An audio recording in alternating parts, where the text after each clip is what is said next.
sectors in cultural, tourism, event management, creative art, and artisan enterprise in the state. Governor Adeleke told the UK team that Osun State is a living archive of Yoruba civilization and one of the most culturally rich destinations in Africa. He cited a UNESCO World Heritage Site, the sacred Osun Osogbo Grove, the historic city of Ile-Ife, the spiritual cradle of the Yoruba people, and time-honored festivals such as the Timiede Festival, the Olojo Festival, and the globally celebrated Osun Osogbo Festival as thriving cultural assets of the state.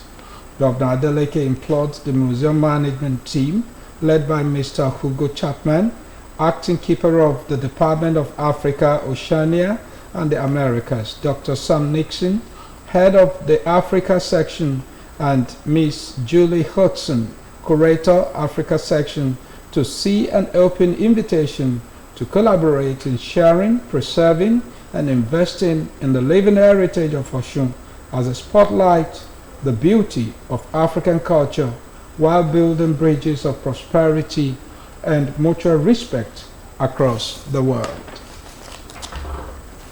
Also, Osun State Governor Senator Ademola Adeleke has continued his investment drive for Osun State in London, with landmark engagement with the British Museum for Cultural Industry Partnership and linkage between Osun and UK businesses at an investment conference of Nigeria-British Chamber of Commerce and Industry.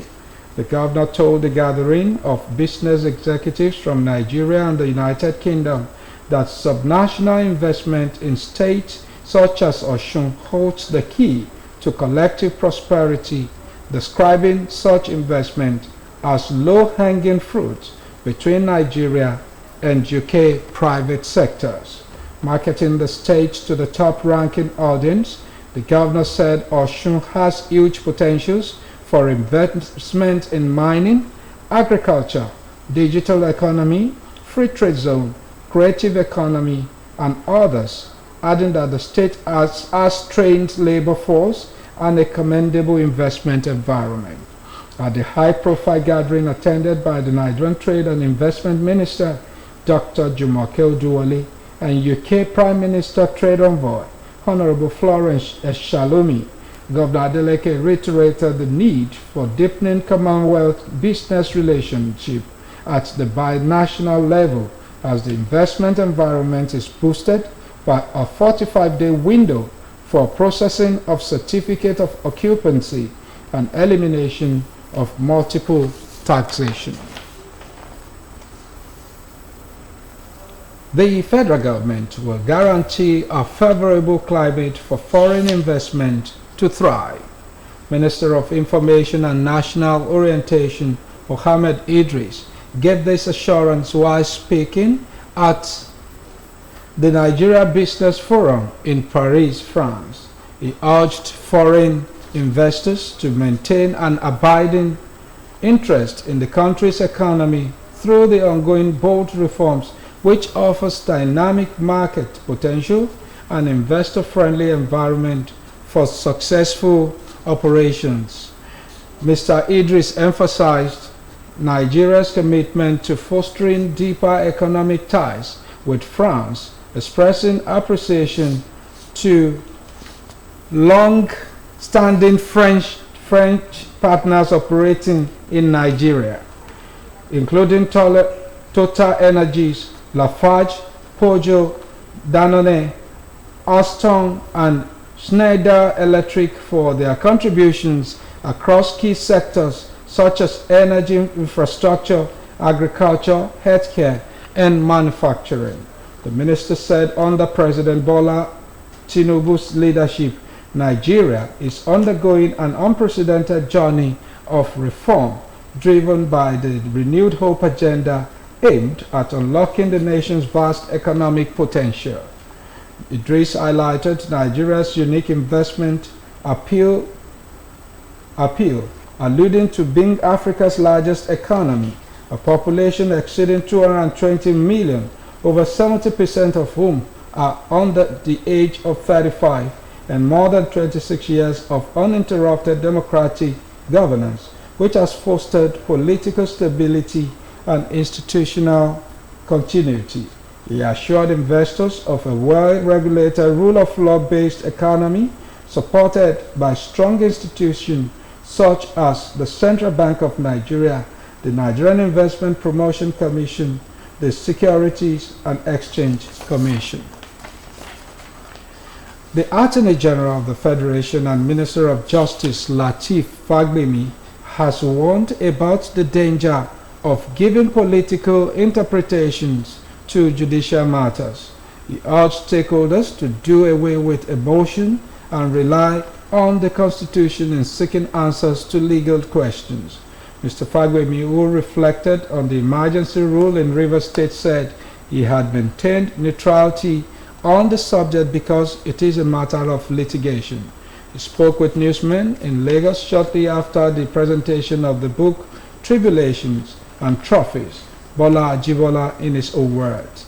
Fagbemi, who noted that the appointment of Admiral Ibot Ete Ibas as administrator of Rivers generated diverse views, cautioned against unnecessary comment.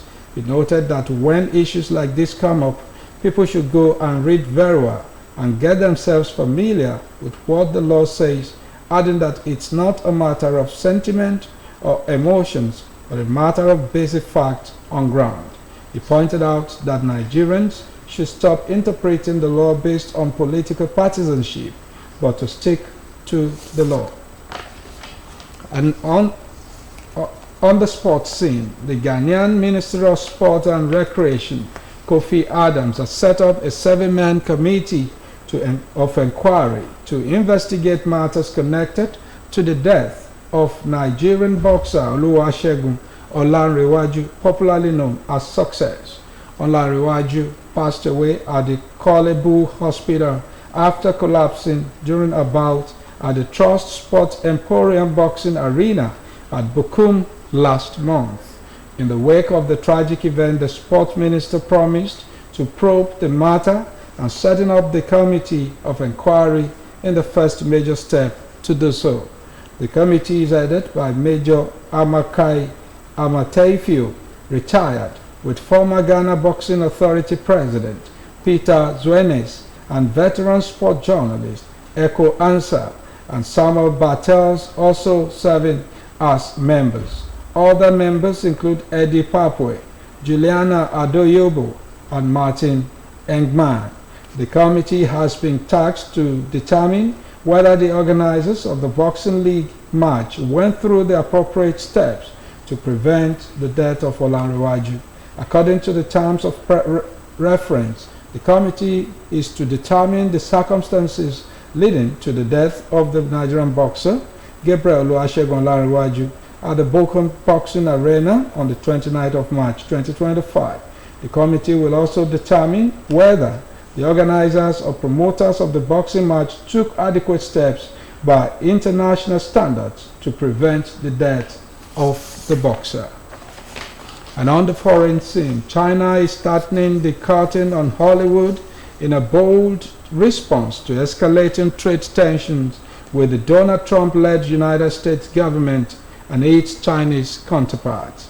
The China Film Administration announced plans to cut back on American movie imports, shifting its spotlight to films from other nations. The move, framed as a cultural pivot, comes as Beijing accuses Washington of weaponizing tariffs.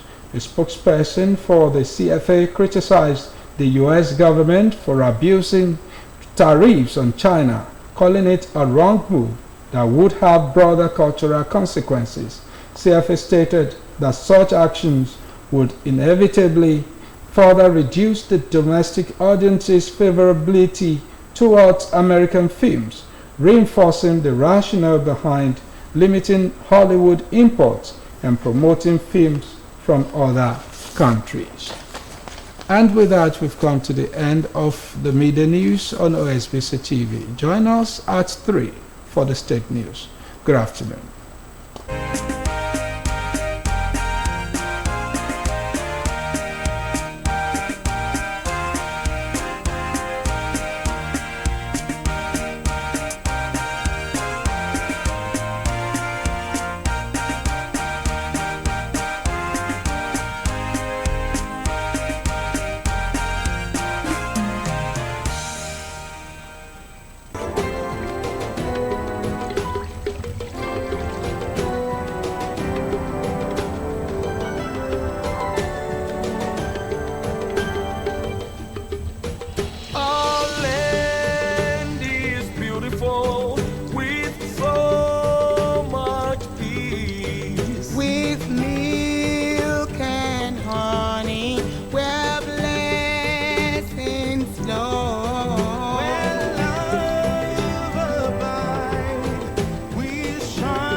ìpínlẹ̀ Ọ̀ṣun.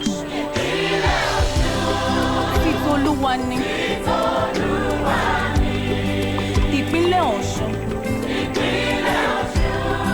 Titolúwa ni bẹ́ẹ̀. Àlàáfíà rẹ̀ kalẹ̀.